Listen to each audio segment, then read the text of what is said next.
Nah, udah ya? Ayo mulai. Oke, bentar. Nggak kelihatan. Lambapin mana? Tuh udah masuk dia, dah. Ada. Bapin aman? Bapin aman nggak?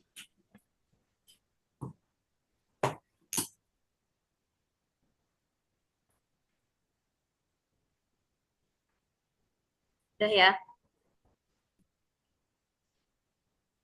Bismillahirrahmanirrahim. Assalamualaikum warahmatullahi wabarakatuh. Perkenalkan kami dari kelompok berapa? Kelompok satu. Ya, ulangi ya. Bismillahirrahmanirrahim. Assalamualaikum warahmatullahi wabarakatuh. Perkenalkan kami dari kelompok satu kelas 5C akan mempresentasikan rencana pelaksanaan pembelajaran yang telah kami buat. Nah, untuk satuan pendidikannya yaitu ditujukan untuk kelas 10 SMA mata pelajaran kimia. Dari waktunya ada dua kali pertemuan, yaitu 4 kali 45 menit. Di mana pada fase identifikasi ini peserta didik kelas 10 SMA berusia 15 sampai 16 tahun yang baru memulai pembelajaran kimia di jenjang menengah atas. Mereka datang dengan latar belakang pengetahuan sains yang beragam dari jenjang SMP serta rasa ingin tahu dan mungkin juga prasangka tertentu terhadap kesulitan mata pelajaran kimia. Kesiapan belajar mereka sangat bergantung pada kemampuan menghubungkan konsep abstrak kimia dengan fenomena nyata yang mereka jumpai sehari-hari. Nah, selanjutnya peserta didik minat peserta didik dapat dibangkitkan dengan menunjukkan peran sentral ilmu kimia dalam menjelaskan fenomena sehari-hari, mulai dari proses memasak, pembuatan es krim, hingga cara kerja sabun dan pemutih. Keterkaitan materi dengan aplikasi praktis ini membuka peluang untuk membangkitkan rasa ingin tahu dan keterlibatan aktif peserta didik sejak dini. Latar belakang pembelajaran di jenjang sebelumnya akan sangat mempengaruhi kesiapan kognitif. Peserta didik yang telah terbiasa dengan pendekatan eksperimen dan pengamatan ilmiah di SMP akan lebih mudah beradaptasi dengan metode ilmiah dalam kimia. Nah, kebutuhan peserta didik dapat bervariasi. Peserta didik dengan gaya belajar visual akan terbantu dengan diagram klasifikasi materi dan ilustrasi pengukuran. Sementara pembelajar kinestetik akan lebih memahami melalui kegiatan praktikum pengukuran langsung dan observasi sifat materi.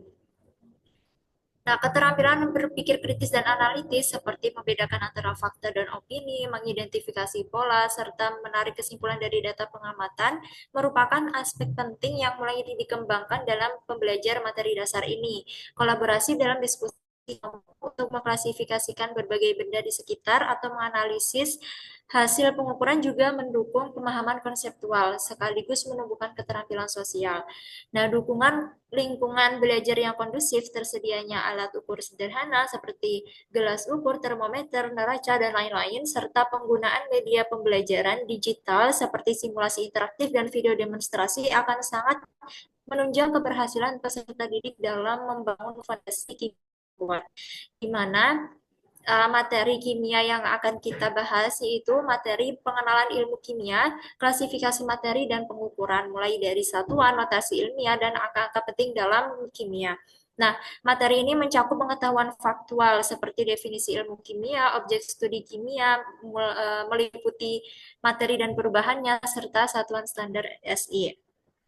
Nah, materi ini juga memiliki relevansi dengan kehidupan nyata peserta karena menjelaskan dasar-dasar dari segala sesuatu yang ada di sekitar mereka, mulai dari udara yang dihirup, makanan yang dimakan, hingga perangkat teknologi yang digunakan. Nah, selanjutnya yaitu tingkat kesulitan materi ini itu tergolong sedang karena merupakan gerbang masuk dari dunia kimia gitu. Tantangan utama terletak pada peralihan cara berpikir dari yang konkret ke abstrak. Kemudian juga dalam pembelajaran ini dapat diintegrasikan nilai dan karakter seperti teliti dan cermat dalam membaca alat ukur dan menerapkan aturan angka penting, jujur dalam mencatat dan melaporkan data pengamatan, serta rasa ingin tahu yang tinggi terhadap komposisi dan sifat berbagai materi di lingkungan sekitar.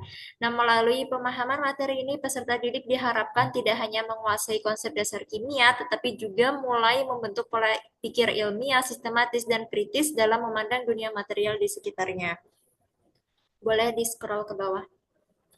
Nah, dimensi profil pelajar Pancasila yang digunakan yaitu ada DPL 3, di mana desain pembelajaran ini tuh ada meliputi capaian pembelajaran.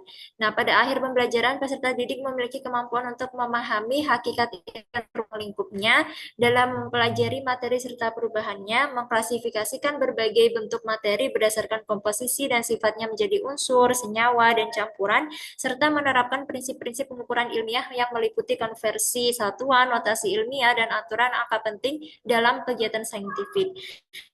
Pemahaman terhadap konsep-konsep dasar ini mendukung pengembangan keterampilan berpikir kritis, sistematis, dan objektif dalam mengamati fenomena alam, mengolah data kuantitatif, serta melaporkan hasil investigasi ilmiah secara tepat dan akurat.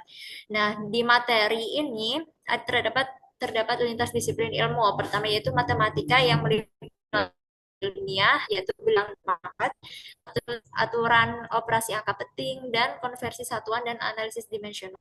Yang kedua yaitu ada disiplin ilmu fisika, di mana menggunakan besaran pokok dan satuan SI, pengukuran massa, volume, dan massa jenis, konsep materi, dan wujud zat. Dan juga yang ketiga ada ilmu disiplin bahasa Indonesia, dari penyusunan laporan ilmiah, presentasi hasil observasi, dan juga penggunaan kosakata. Selain itu juga ada disiplin ilmu teknologi informasi di mana meliputi pengolahan data pengukuran, pembuatan diagram klasifikasi, pencarian informasi digital tentang materi. Nah, di mana di tujuan pembelajaran ini diharapkan peserta didik dapat memahami hakikat ilmu kimia sebagai ilmu yang mempelajari materi, sifat, dan perubahannya dalam kehidupan sehari-hari.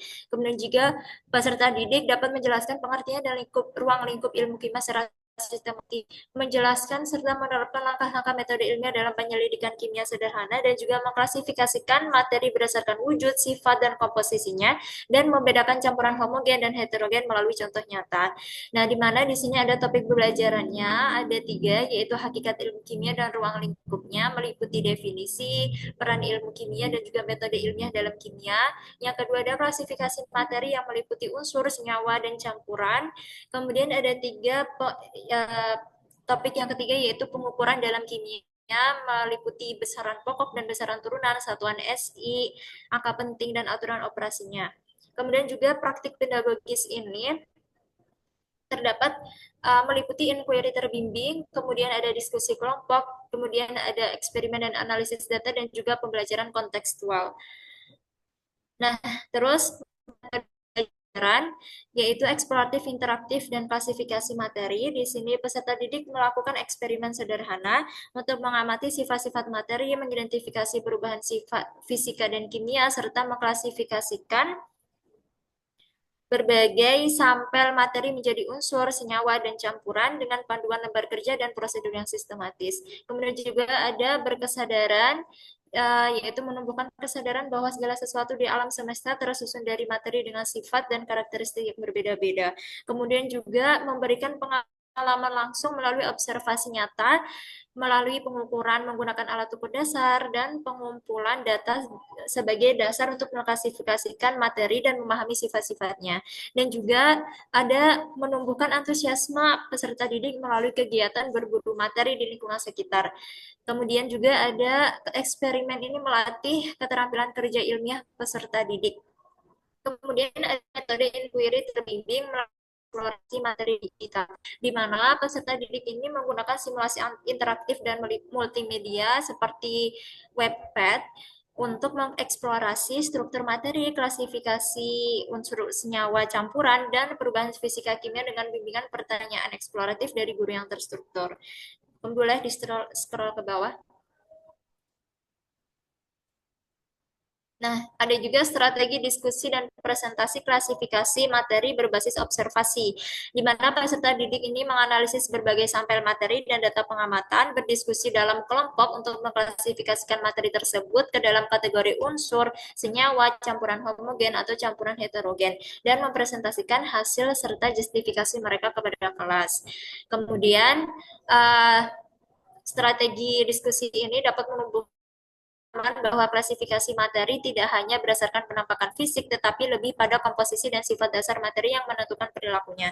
Kemudian juga menghubungkan pengamatan langsung terhadap materi-materi dengan kehidupan sehari-hari, dan juga menumbuhkan kebanggaan atas hasil kolaboratif atau diskusi yang telah mereka lakukan.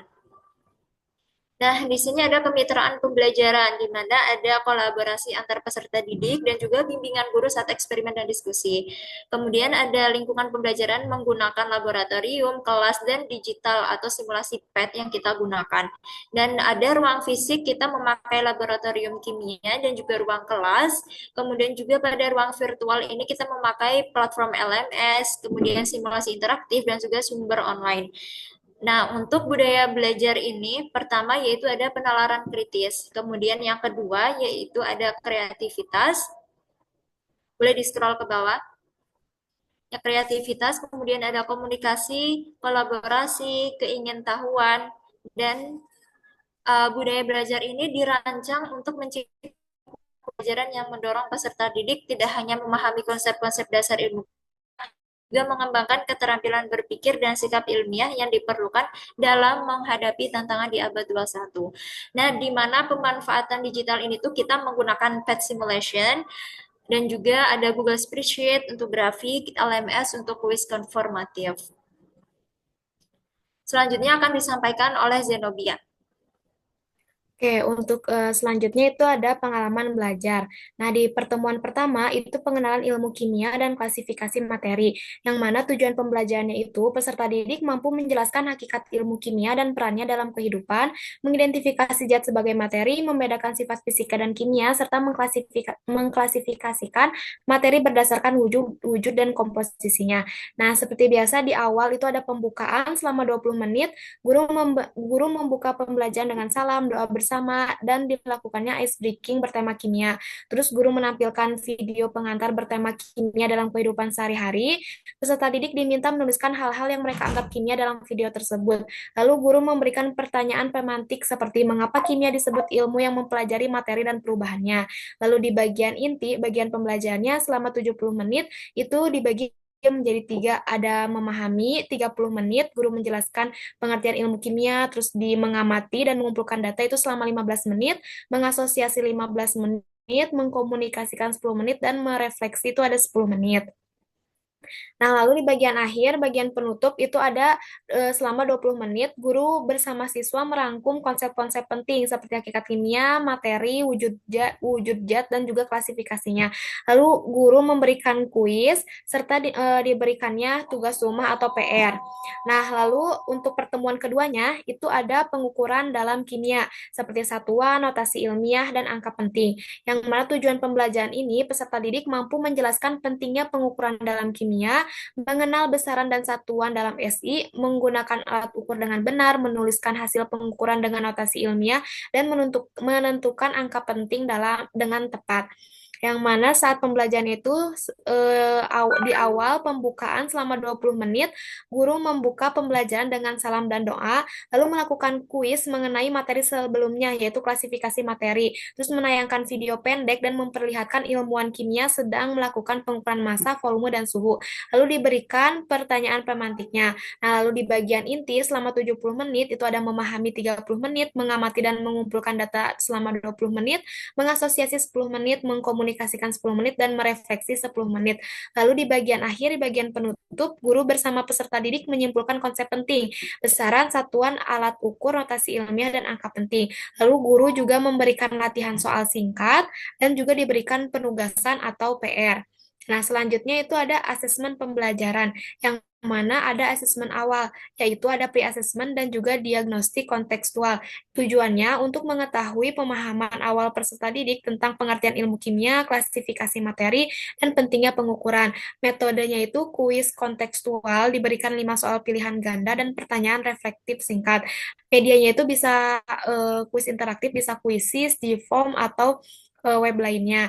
Nah, ini ada beberapa contoh soal kuisnya, diberikan 5 soal. Lalu ada pertanyaan reflektifnya seperti sebutkan contoh kegiatan sehari-hari yang memerlukan pengukuran dan jelaskan mengapa ketelitian penting dalam kegiatan itu. Lalu yang kedua itu ada asesmen proses, yaitu selama pembelajaran. Yang pertama, observasi kegiatan, klasifikasi, dan pengukuran. Guru mengamati aktivitas siswa dalam mengelompokkan zat dan melakukan pengukuran sederhana. Aspek yang dinilainya itu keaktifan, ketepatan pengukuran, ketelitian pencatatan, dan juga kerjasama dalam kelompok. Lalu yang kedua itu ada kuis interaktif di pertemuan kedua. Diberikannya 5 sampai 10 soal atau bisa lebih untuk menggunakan kuisis atau Kahoot. Terus materinya itu besaran, satuan, konversi satuan, notasi ilmiah atau angka penting. Lalu yang ketiga itu ada di lembar kerja siswa atau LKS. Nah, LKS ini berisi kegiatan klasifikasi materi dan latihan penulisan hasil pengukuran dalam notasi ilmiah. Penilaian berdasarkan ketepatan hasil dan kesesuaian langkah kerja. Untuk selanjutnya saya kembalikan ke moderator.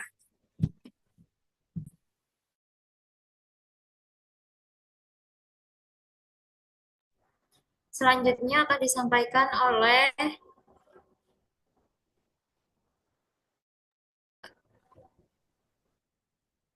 Oke, selanjutnya ini asesmen akhir.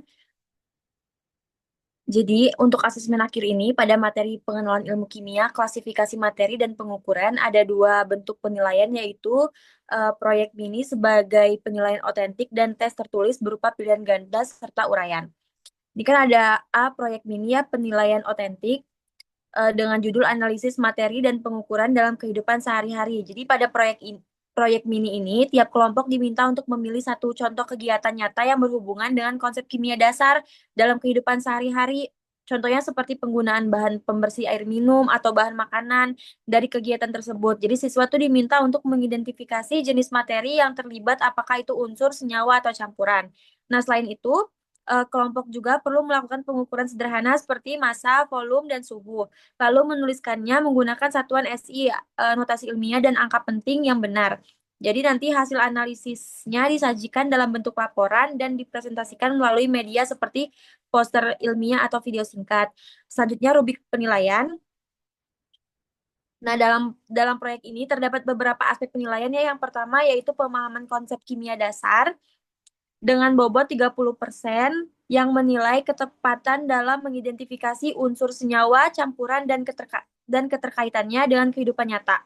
Yang kedua itu ketelitian pengukuran dan penerapan satuan dengan bobot 25%, menilai keakuratan dalam penggunaan alat ukur, konversi satuan, serta penulisan notasi ilmiah dan angka penting. Yang ketiga, kreativitas dan penyajian proyek sebesar 20%, dilihat dari seberapa menarik, informatif, dan komunikatif media yang digunakan. Yang keempat, analisis dan refleksi ilmiah dengan bobot 15%, yaitu menilai kemampuan siswa dalam mengaitkan hasil pengamatan dengan konsep kimia. Dan yang terakhir, kolaborasi dan partisipasi tim sebesar 10%, yang menilai pembagian tugas, tanggung jawab, serta kerja sama antar anggota kelompok. Selanjutnya ini di B tertulis ya, tes tertulis, jadi pilihan ganda dan uraian. Nah, untuk bagian tes tertulis, bentuk soalnya ada dua, yaitu pilihan ganda dan uraian singkat. Jadi, untuk pilihan ganda terdapat 5 soal yang mengukur pemahaman dasar tentang ilmu kimia. Misalnya, pada soal pertama, siswa harus mengetahui bahwa ilmu kimia adalah ilmu yang mempelajari zat dan perubahannya gitu. Dan seterusnya. Selanjutnya untuk soal uraian juga terdiri dari 5 soal. Misalnya kayak menjelaskan pengertian ilmu kimia dan contoh penerapannya. Untuk instrumen penilaian, nah, untuk instrumen penilaian ini digunakan rubrik dengan 5 aspek utama. Pertama, pemahaman konsep kimia dasar, yaitu ketepatan dalam menjelaskan zat dan konsep ilmiah dengan skor 1 sampai 4. Kedua, ketelitian, pengukuran, dan notasi ilmiah. Bisa di-scroll. menilai sejauh mana hasil pengukuran angka penting dan satuan SI ditulis dengan benar.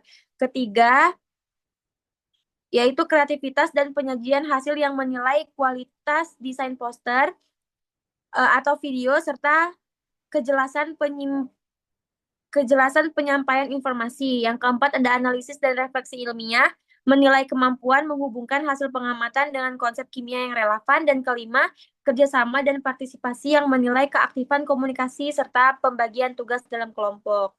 Nah, jadi asesmen ini tuh dirancang supaya siswa tidak hanya memahami teori, tapi juga bisa menerapkan konsep kimia dasar dalam kehidupan nyata dengan cara yang kreatif, terukur, dan kolaboratif. Selanjutnya saya kembalikan ke moderator. Selanjutnya akan disampaikan oleh Alvina.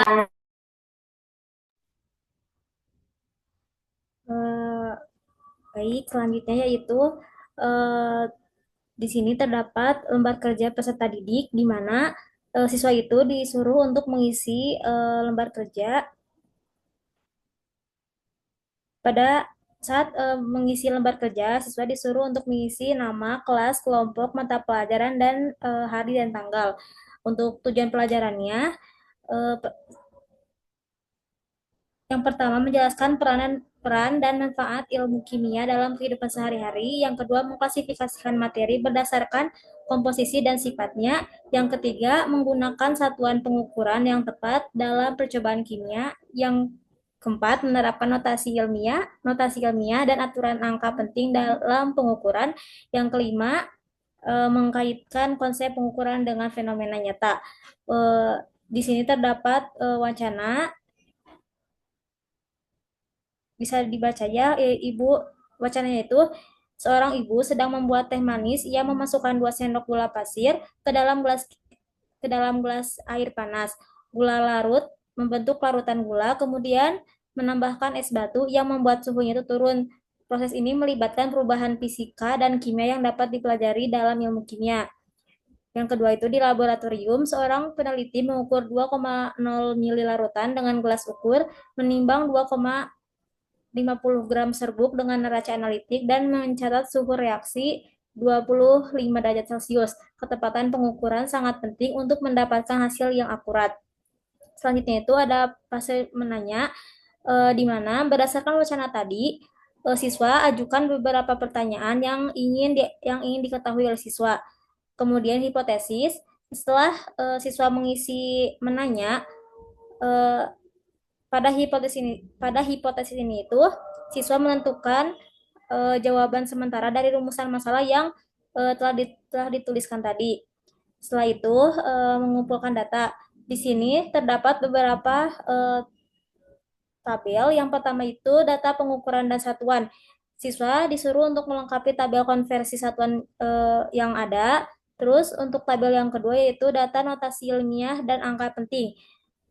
Sama ya, siswa itu disuruh untuk mengisi untuk melengkapi tabel yang kosong. Setelah itu mengasosiasi. Di mengasosiasi ini ada beberapa pertanyaan yang harus siswa jawab. Kemudian mengkomunikasikan. Di mengkomunikasikan ini, siswa disuruh untuk diskusikan hasil jawaban dengan kelompoknya masing-masing dan buat kesimpulan, kemudian presentasikan di depan kelas. Selanjutnya akan disampaikan oleh Alvina.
terdengar suaranya?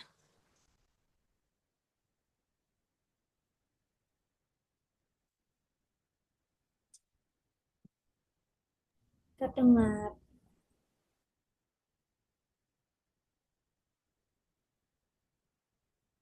Baik, selanjutnya kita masuk ke komponen utama dalam bahan ajar kali ini. Yang pertama terdapat bahan bacaan. Bahan bacaan di sini sebagai bagian penentu kedalaman dan keakuratan materi yang akan diterima oleh siswa. Tujuannya untuk menyediakan fondasi konseptual yang kokoh dan juga komprehensif. Di sini terdapat materi kunci yang disajikan meliputi pertama, klasifikasi materi.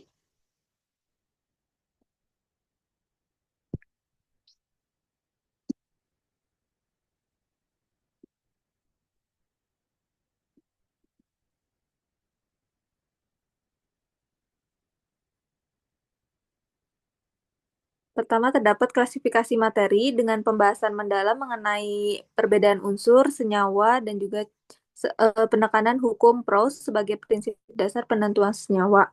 Kemudian terdapat identifikasi perubahan yang membahas pemisahan yang jelas antara perubahan fisika dan perubahan kimia. Kemudian terdapat juga literasi kuantitatif berupa panduan terperinci tentang sistem satuan SI, standar internasional, penggunaan notasi ilmiah, dan aturan ketat untuk menghitung angka penting. Boleh di-scroll sampai bawah. Sampai sampai glosarium.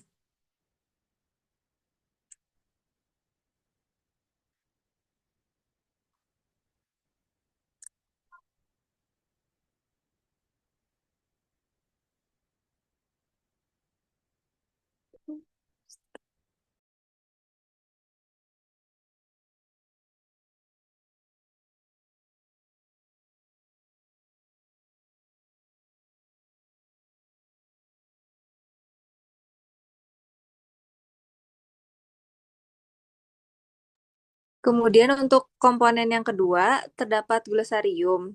Dalam aspek perencanaan ini sebagai instrumen penting untuk memfasilitasi proses belajar siswa, yang tujuannya untuk mempercepat alur belajar dan juga mempertahankan fokus siswa. Jadi keberadaan glosarium ini untuk memastikan bahwa siswa itu dapat segera menemukan definisi istilah teknis seperti endoterm atau sublimasi tanpa harus mencari sumber eksternal. Dan ini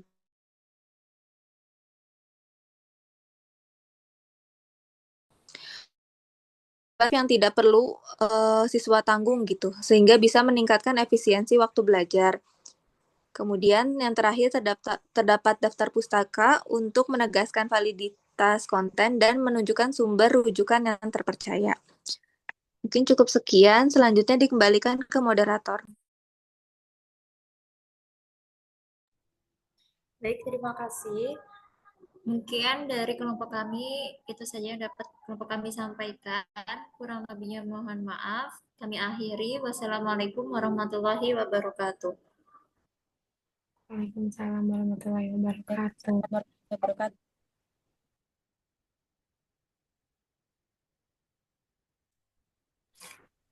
Akhiri ul.